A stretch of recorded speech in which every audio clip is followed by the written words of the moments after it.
It's CES week. What's up, everyone, and welcome to Robeytech, where I, Justin Robey, aka Robey1 Kenobi, talk tech with you wonderful people. We're gonna get you up to speed on everything going on in the PC hardware and gaming world. Now, CES is happening right now. It is underway. Now, we're talking all things CES. Samsung apparently jumping the gun and releasing a ton of info early, weird tech to expect, and more. Guys, this is the CES version of Robeytech.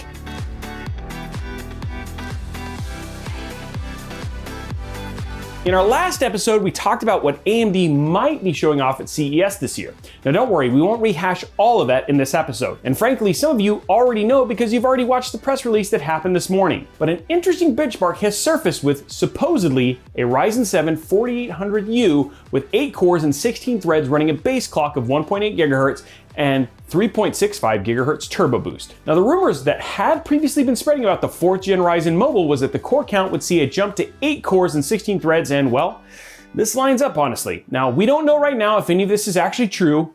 Well, we might actually know, but given that I'm reading this news a day later, you'll just have to wait to find out. Or if someone faked the results, but it looks like it held up pretty well in the test results. With that being said, one of the biggest pillars of CES is beefy laptops crammed with oversized GPUs and heavy-hitting CPUs that's never really make it to the market. So we're curious to see how often AMD's new Ryzen ends up in laptops at the show this year. Surprise, surprise, it's every single one of Asus's new laptops. What? Speaking of thick laptops, the biggest usually follow a major release of a new GPU, so we can probably expect to see some thick boy lappies sporting the newer RTX supercards in their beefy glory. But some laptop manufacturers take the opportunity to make laptops as thin and lightweight and small as possible. With mobile versions of RTX cards and improvements on cooling, we can probably expect to see some manufacturers take a break from the thick life and put their laptops on a diet to see who can make the smallest and most portable laptops that pack the most power. Someone at Samsung has been looking at the gaming industry playbook after last year's E3 when games were announced way before the event where all the heavy hitters would grab all the spotlight. One can guess that with AMD poised to make all sorts of headlines starting today, Samsung's decided it would fire off a lot of their announcements before the event even started, so everyone talks about them and only them for a day or two. Shame on you, Samsung, just wants all the spotlight. So far, we've got a new 8K QLED TV with a bezel-less design that leverages Samsung's AI quantum chip to scale content up to 8K because, let's face it, no one's really producing 8K content. Right now, that's easily viewable. Outside of Robeytech, where you can catch every episode in 8K, take that to the bank. That's not true. Don't take that to the bank. You'd bounce the check. But the AI doesn't just assist in upscaling video. It also improves the audio quality with its OTS, or object tracking sound, aka TLA, three-letter acronym, that tracks objects on the screen and pushes the sound around a 5.1 speaker setup that comes with the TV. It also has something called adaptive picture that reacts to environment and automatically adjusts the brightness and contrast to give you the best viewing experience. AKA, this is super annoying and probably will get turned off almost immediately. The smart TV is getting upgrades to its smart features, so the next generation of Samsung smart TVs are looking great. And let's not lie, Samsung TVs are awesome. In addition to the 8K TV, Samsung also announced their ultrawide gaming monitor lineup, the Odyssey. The most insane entry, and I do mean insane, to the lineup is the G9 with a 49-inch curved QLED display with a 1 millisecond response time. That's right, 1 millisecond, and a 240 hertz refresh rate with HDR 1000 VA panel. And lights that glow in the back because, hey, you gotta have that backlighting. Man, 49 inches, that is so big. Now, this is the first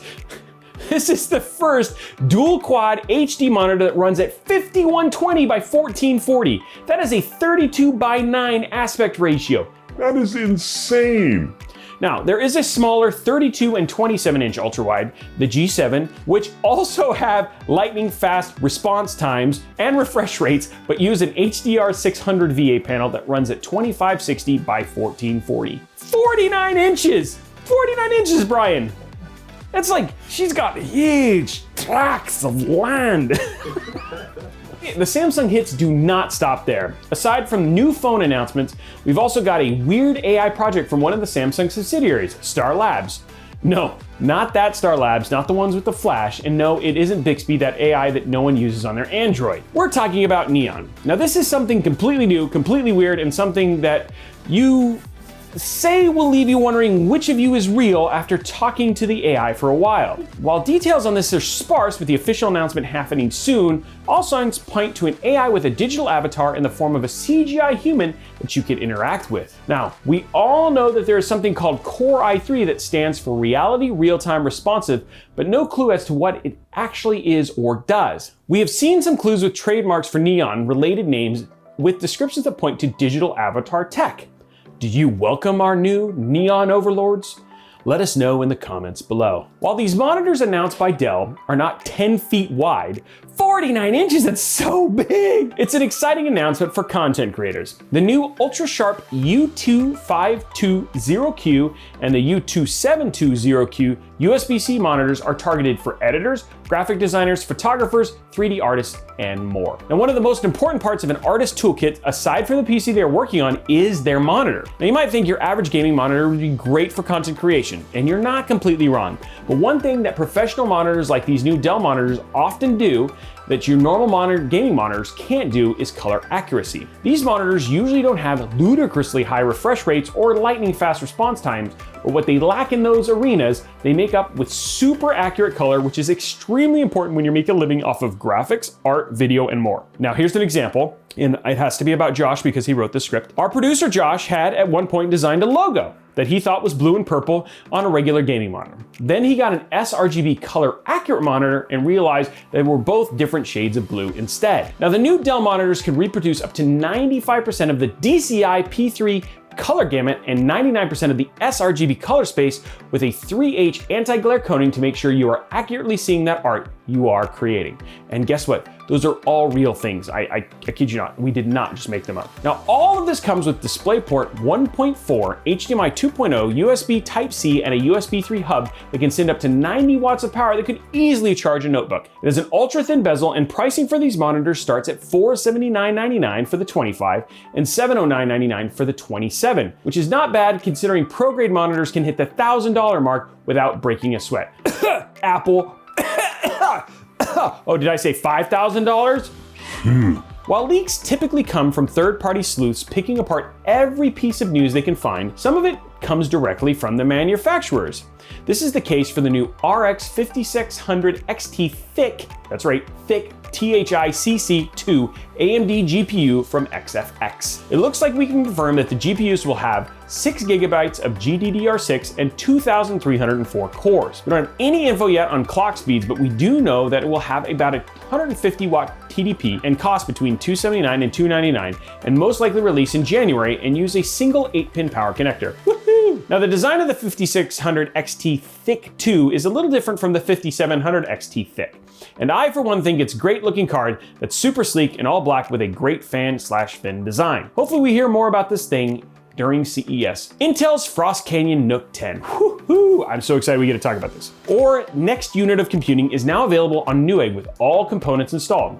The one listed on Amazon is sold as a kit and requires you to get the RAM, storage, and OS for it to be an actual computer, so don't go do that. The highest in configuration on Newegg will use the i7-10710U processor with 12 megabits of cache and a boost clock of 4.7 gigahertz, which ain't no slouch. It does come with Intel's UHD graphics, meaning it isn't going to be a gaming beast, but has 64 gigabytes of RAM pre-installed, Windows 10 Pro, and a 1 terabyte Samsung Evo M.2 SSD for the price of $1295. Now, the cheapest variant on Newegg does go for $705 with a smaller drive and only has 4 gigabytes of RAM. The chassis does come with an HDMI port, 3 USB 3.1 Gen 2 Type A ports, 2 3.1 Type C ports, along with the Ethernet and 3.5mm headphone jack. So this is going to be a lot of power in a small form factor. Streaming PC, this is perfect for. It has been 28 years since Apple officially attended CES, and this year they're going to be part of a roundtable discussion about privacy, along with other companies like Facebook, what the hell do they know about privacy, and the Federal Trade Commission. Again, what do they know about privacy? So this is some pretty serious business. I think one of these companies I actually trust. No, never mind, none of them. Aside from the talk about privacy, Bloomberg has reported that we can expect Apple to show off its new HomeKit smart home system, along with thousands of other companies showing off everything from smart toilets to toothbrushes, AI sensors that will tell you to go pee, and a shower head with a built-in Alexa. Alexa, turn on water. Alexa, I need to poop. Safe to say that this year will be a bit of a push for smart home devices along with many other things. See? Bit of a push, pooping. Whoa. Now, one of the things we look forward to every year is the weird, unexpected, unnecessary tech that always seems to come out of every CES. Last year we saw the Razer case with Lambo doors, their laptop with 2 slide-out screens, a freaking helicopter, and a smart yacht, as well as robots galore. That yacht was lit. Now take a guess in the comments below what weird, insane, and unnecessary but cool pieces of technology you hope to see this year. Well, that's it for Robeytech today, but that's not it for the tech news because CES is happening. Let us know what you thought about the news today in the comments below. What do you think will be the biggest announcement at CES this year? Do you think it's already happened? Will Intel have anything to show off that anyone will care about? Are you excited about smart home tech, or do you think it's gone too far? Pooping? Let us know in the comments below. While you're down there, be sure to slap that subscribe button, whip that like button, and ring that notification bell so you get a notification each and every time we post a new video. Also, head on over to mixer.com/Robey1Kenobi and give us a follow over there for our live show every Wednesday from 7 p.m. to 9 p.m. Pacific time. Also, be sure to follow us over on Twitter and Instagram at Robey1Kenobi. Also, we're now over on Facebook at facebook.com/Robeytech. Thank you so much for watching. Now go catch up on CES coverage. And we will see you here on Thursday for the wrap up of all the CES coverage that we did this week. That's it, guys. We will see you later. #BeefyCores.